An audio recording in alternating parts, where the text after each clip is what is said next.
Chapter 1. Claire's head hurt. She'd been half dreaming, remembering things, until the faraway sound of thunder crowded through the dark, pulling her closer to wakefulness. She'd dreamed about the insanity that had become her life over the past few months, and even though an almost conscious part of her knew it was reality, it still seemed too incredible to be true. Flashes of what had happened in post-Raccoon City kept rising up. Images of the inhuman creature that had stalked her and the little girl through the devastation. Memories of the Birkin family, of meeting Leon, of praying that Chris was all right. Thunder again, louder, and she realized that something was wrong but couldn't seem to wake up, to stop remembering. Chris. Her brother had gone underground in Europe, and they had followed, and now she was cold and her head hurt, but she didn't know why. What happened?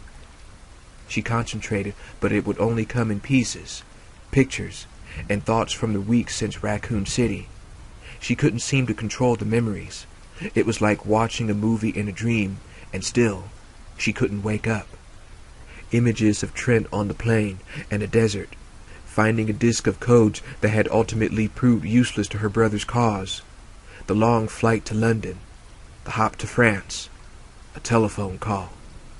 Chris is here. He's fine. Barry Burton's voice, deep and friendly.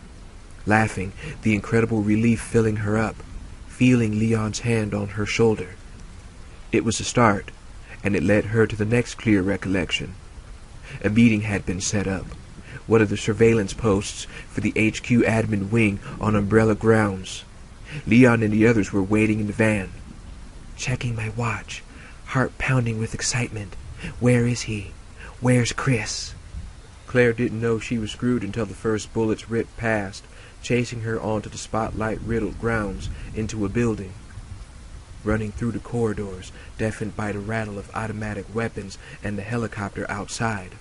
Running, bullets chipping by close enough to send sharpened slivers of floor tile into the meat of her calves. And an explosion, armed soldiers writhing in the blast's fury, and I got caught. They'd held her for over a week, trying everything they could to make her talk. She talked, too, about going fishing with Chris, political ideology, her favorite bands. When it came down to it, she didn't know anything vital. She was looking for her brother, that was all. And she somehow managed to convince them that she didn't know anything important about Umbrella. It probably helped that she was 19 and looked about as deadly as a Girl Scout. What little she actually did know, things about the Umbrella insider, Trent, or the whereabouts of Sherry Birkin, the scientist's daughter, she buried deep and left there. When they'd realized she was useless as an informant, she'd been taken away. Cuffed, scared, 2 private planes and a helicopter later, the island. She didn't even see it. They'd put a hood over her face, the stifling blackness only adding to her fear. Rockford Island. Wasn't that what the pilot called it? It was a long way from Paris, but that was the extent of her knowledge. Thunder. There was the sound of thunder. She remembered being pushed through a muddy prison cemetery in the gray morning, catching a glimpse through her stifling hood of the graves, marked with elaborate headstones. Down some stairs. Welcome to your new home, and... The ground was shaking, rumbling. Claire opened her eyes just in time to see the one overhead light go out, the thick metal bars of her cell suddenly imprinted in negative and floating off to her left in the pitch dark. She lay on her side on a clammy, dirty floor. Not good. Nope. You better get up. Steeling herself against the pounding of her skull, she crawled to her knees, her muscles stiff and sore. The blackness of the cold, dank room was very still, except for the sound of water dripping, a slow and lonely sound. It appeared she was alone. Not for long. Oh, man, I'm in it deep now. Umbrella had her, and considering the havoc she'd created back in Paris, it was unlikely that they were going to treat her to ice cream and send her on her way. The renewed awareness of her situation knotted her stomach, but she did her best to put the fear aside. She needed to think straight, to figure out her options, and she needed to be ready to act. She wouldn't have survived Raccoon City if she'd given in to panic. "Except you're on an island run by Umbrella. Even if you get past the guards, where can you possibly go?" One predicament at a time. First thing, she should probably try to stand up. Except for the painful lump at her right temple from the asshole who'd knocked her out, she didn't think she'd been injured. There was another rumble, muffled and far away, and a bit of rock dust drifted down from above. She could feel it on the back of her neck. She had integrated the rumbling sounds into her half-conscious dreams as thunder, but it definitely sounded like heavy artillery had come to Rockford. Or Godzilla. What the hell was going on out there? She crept to her feet, wincing at her rifle butt headache as she brushed dust off her bare arms, stretching chilled muscles. The underground room was making her wish she'd worn something warmer than jeans and a cut-off vest for her meeting with Chris. "Chris, oh, please be safe."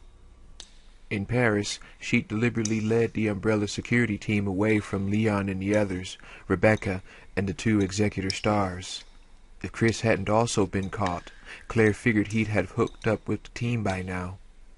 If she could get to a computer with an uplink, she should be able to send a message to Leon. "Yeah, just bend those steel bars, find a couple of machine guns, and mow down the population of the island. Oh, then hack into a tightly secured relay system, assuming you can find an unmanned computer. Also, you can tell Leon that you don't actually know where Rockford is." A louder, internal voice cut in. "Think positive, damn it. You can be sarcastic later, assuming you survive. What do you have to work with?" Good question. There was no guard for one thing. It was also extremely dark, a bare hint of light coming from somewhere off to the right, which could be an advantage if... Claire patted her pockets suddenly, wildly hoping that no one had searched her when she'd been unconscious, sure that someone must have... Left inside vest pocket. There it was. "Idiots," she whispered, pulling out an old metal lighter that Chris had given her a while back, the comforting weight of it warm in her hand. When they patted her down for weapons, a soldier reeking of tobacco had taken it out, but given it back to her when she said that she smoked. Claire put the lighter back in her pocket, not wanting to blind herself now that her eyes were getting used to the dark. There was enough ambient light for her to make out most of the small room. A desk and a couple of cabinets directly across from her cell, an open door to the left, the same door she'd entered by, a chair and some miscellaneous crap stacked off to the right. "Okay, good. You know the environment. What else you got?" Thankfully, her inner voice was a lot calmer than she was. She quickly went through her other pockets, turning up a couple of ponytail elastics and 2 breath mints in a crumpled roll. Terrific. Unless she wanted to take on the enemy with a very small, refreshingly peppermint slingshot, she was shit out of luck. Footsteps, in the corridor outside the cell room, coming closer. Her muscles tensed and her mouth went dry. She was unarmed and trapped, and the way a few of those guards had been looking at her on the transport. "Bring it on. I'm unarmed maybe, but not defenseless." If someone meant to assault her, sexually or otherwise, she'd make a point of doing some major damage in return. If she was going to die anyway, she didn't plan on going out alone. There was only one person out there, she decided, and whoever it was, he or she was hurting. The steps were erratic and slow, shuffling, almost like... No. No way. Claire held her breath as a lone male figure stepped haltingly into the room, his arms out in front of him. He moved like one of the virus zombies, like a drunk, reeling and unsteady, and immediately staggered for the door to her cell. Reflexively, Claire backed away, terrified at the implications. If there'd been some kind of viral outbreak on the island, at best she'd end up starving to death behind bars. And Jesus, another spill? Thousands had died in Raccoon City. When would Umbrella learn that their insane biological experiments weren't worth the cost? She had to see. If it was a drunk guard, at least he was alone. She might be able to take him. And if it was a carrier, she was safe for the moment. Probably. They couldn't operate doors, or at least the ones in Raccoon hadn't been able to. She took out the lighter, flipped the top, and thumbed the wheel. Clare recognized him instantly and gasped, taking another step back. Tall and well-built, Hispanic perhaps, a mustache and dark, merciless eyes. It was the man who'd caught her back in Paris, who'd escorted her to the island. Not a zombie, at least there's that. Not much of relief, but she'd take whatever she could get. She stood for a moment, frozen, not sure what to expect. He looked different, and it was more than his dirt-smeared face or the small bloodstains on his white t-shirt. It was as though there'd been some fundamental internal change, the way his expression was set. Before, he looked like a stone killer. Now she wasn't sure, and when he reached into his pocket and pulled out a set of keys, she prayed that he'd changed for the better. Without a word, he pulled the cell door open and blankly met her gaze before jerking his head to one side, the universal sign for get out, if there was such a thing. Before she could act, he turned and staggered away, definitely injured from the way he held his gut with one shaking hand. There was a chair between the desk and the far wall. He sat down heavily and picked up a small bottle from the desktop with blood-stained fingers. He shook the bottle, about the size of a small spool of thread, before weakly throwing it across the room, muttering to himself. Perfect. The presumably empty bottle clattered across the cement floor, rolling to a stop just outside the cell. He glanced in her direction tiredly, his voice thick with exhaustion. Go on. Get out of here. Clare took a step toward the open cell door and hesitated, wondering if it was some kind of trick. Being shot trying to escape crossed her mind and didn't seem all that far-fetched, considering who he worked for. She still clearly remembered the look in his eyes when he shoved that gun in her face, the cold sneer that had twisted his mouth.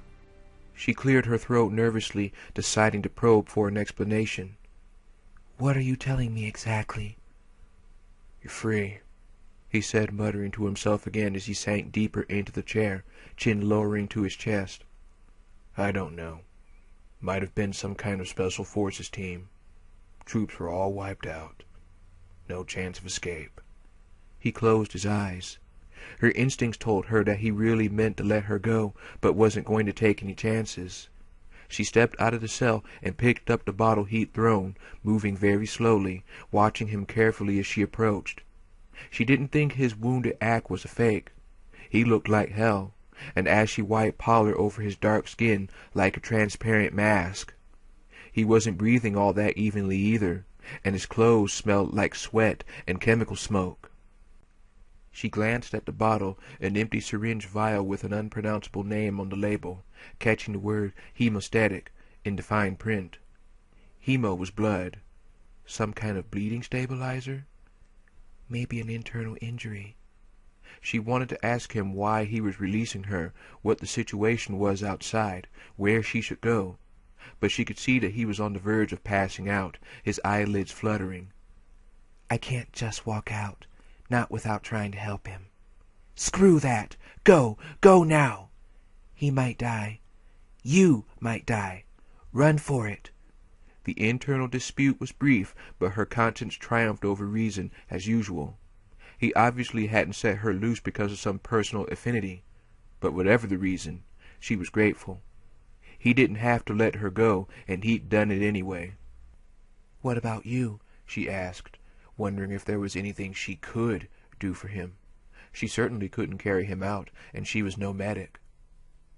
Don't worry about me, he said, raising his head to glare at her for a second, sounding irritated that she'd even brought it up. Before she could ask him what had happened outside, he lost consciousness, his shoulders slumping, his body growing still. He was breathing, but without a doctor. She wouldn't want to bet on how long. The lighter was getting hot, but she endured the heat long enough to search the small room, starting with the desk. There was a combat knife thrown casually on the blotter, a number of loose papers. She saw her own name on one of them and scanned the document while fixing the knife sheath on her wristband. Clare Redfield, prisoner number WKD4496, date of transfer, blah blah blah, escorted by Rodrigo Ron Rival, 3rd Security Unit CO, Umbrella Medical, Paris. Rodrigo. The man who'd caught her and set her free, and now appeared to be dying right in front of her. She couldn't do anything about it either, not unless she could find help. Which I can't do down here, she thought, snapping the overheated lighter closed after she finished the rest of her search. Nothing but junk, mostly, a trunk of musty prisoner uniforms, endless stacks of paperwork stuffed into the desk. She'd found a pair of fingerless gloves they'd taken from her, her old riding gloves, and put them on, grateful for the minor warmth they provided. All she had to defend herself with was the combat knife, a deadly weapon in the right hands, which, unfortunately, hers weren't. It's a gift horse, don't complain. 5 minutes ago you were unarmed and locked up. At least now you have a chance. You should just be happy that Rodrigo didn't come down here to put you out of your misery. Still, she pretty much sucked at knife play. After a brief hesitation, she quickly patted Rodrigo down, but he wasn't carrying. She did find a set of keys, but didn't take them, not wanting to carry anything that might draw someone's attention by jangling at the wrong moment. If she needed them, she could come back. Time to blow this popsicle stand. See what there is to see out there. Let's do it, she said softly, as much to get herself moving as anything else, aware that she was basically terrified of what she might find, and also that she didn't have a choice in the matter. As long as she was on the island, Umbrella still had her, and until she assessed the circumstances, she couldn't make plans to escape. Holding the knife tightly, Clare stepped out of the cellar room, wondering if Umbrella's madness would ever end. Alone, Alfred Ashford sat on the wide, sweeping stairs of his home, half blind with rage. The destruction had finally ceased raining down from the skies, but his home had been damaged. Their home. It had been built for his grandfather's great-grandmother, the brilliant and beautiful Veronica, God rest her soul, on the isolated oasis that she had named Rockford, where she had made a magical life for herself and her progeny over the generations. And now, in the blink of an eye, some horrible fanatic group had dared to try and destroy it. Most of the second-floor architecture had been warped and twisted, doors crushed shut, only their private rooms left whole. Uncouth, uncultured miscreants! They can't even fathom the measure of their own ignorance. Alexia was weeping upstairs, her delicate rose of a heart surely aching with the loss. The mere thought of his sister's needless pain fueled his rage to greater intensity, making him want to strike out. But there was no one to submit to his anger. All the commanding officers and chief scientists dead, even his own personal staff. He'd watched it happen from the safety of the private mansion's secret monitor room, each tiny screen telling a different story of brutal suffering and pathetic incompetence. Almost everyone had died, and the rest had run like frightened rabbits. Most of the island's planes were already gone. His personal cook had been the only survivor in the common receiving mansion, but she'd screamed so much that he himself had been forced to shoot her. We're still here, though, safe from the unwashed hands of the world. The Ashfords will survive and prosper, to dance on the graves of our adversaries, to drink champagne from the skulls of their children. He imagined dancing with Alexia, holding her close, waltzing to the dynamic music of their enemies' tortured screams. It would be nothing short of bliss, his twin's gaze locked to his, sharing the awareness of their superiority over the common man, over the stupidity of those who sought to destroy them. The question was, who was responsible for the attack? Umbrella had many enemies, from legitimate rival pharmaceutical companies to private shareholders. The loss of Raccoon City had been disastrous for the market, to the few closest competitors of White Umbrella, their covert bioweapons research department. Umbrella Pharmaceutical, the brainchild of Lord Oswald Spencer and Alfred's own grandfather, Edward Ashford, was extremely lucrative, an industrial empire. But the real power lay with Umbrella's clandestine activities, the operations of which had become too vast to remain entirely unnoticed. And there were spies everywhere. Alfred clenched his fists, frustrated, his entire body a live wire of furious tension, and was suddenly aware of Alexia's presence behind him, a trace of gardenia in the air. He'd been so intent on his emotional chaos that he hadn't even heard her approach. "You mustn't let yourself despair, my brother," she said gently, and stepped down to sit beside him. "We will prevail. We always have." She knew him so well.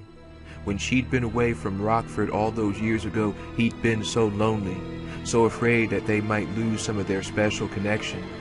But if anything, they were closer now than ever before.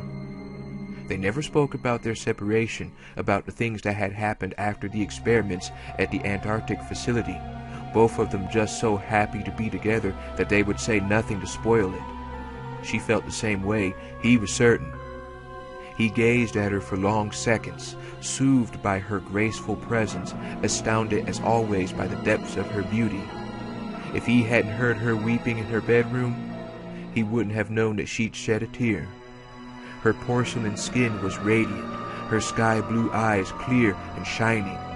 Even today, this darkest of days, the very sight of her gave him such pleasure. "What would I do without you?"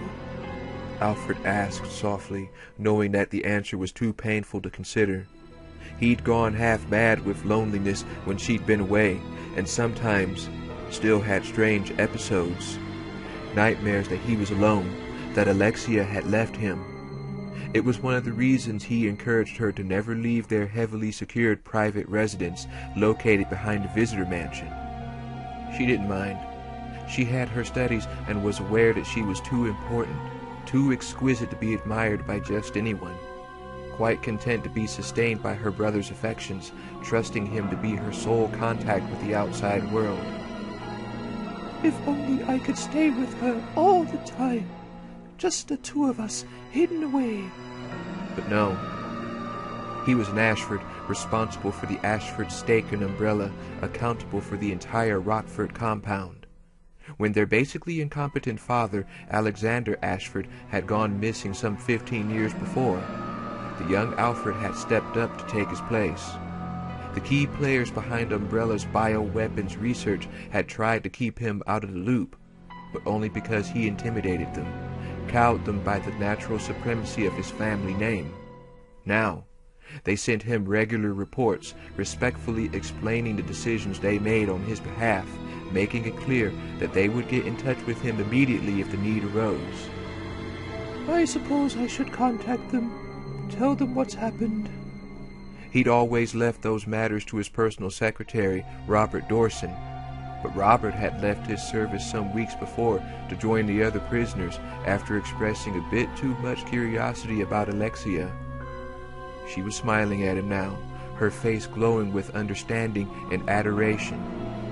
Yes, she was so much better to him since her return to Rockford, truly as devoted to him as he'd always been to her. "You'll protect me, won't you?" She said, not a question. "You'll find out who did this to us, and then show them what one gets for trying to destroy a legacy as powerful as ours." Overcome with love, Alfred reached out to touch her, but stopped short, all too aware that she didn't like physical contact. He nodded instead, some of his rage returning as he thought of someone trying to harm his beloved Alexia. Never, not as long as he lived, would he allow that to happen. "Yes, Alexia," he said passionately. "I'll make them suffer, I swear it." He could see in her eyes that she believed him, and his heart filled with pride, just as his thoughts turned to the discovery of their enemy. An absolute hatred for Rockford's assailants was growing inside of him, for the stain of weakness they had tried to paint on the Ashford name. "I'll teach them regret, Alexia. and they'll never forget the lesson. His sister relied on him. Alfred would die before letting her down.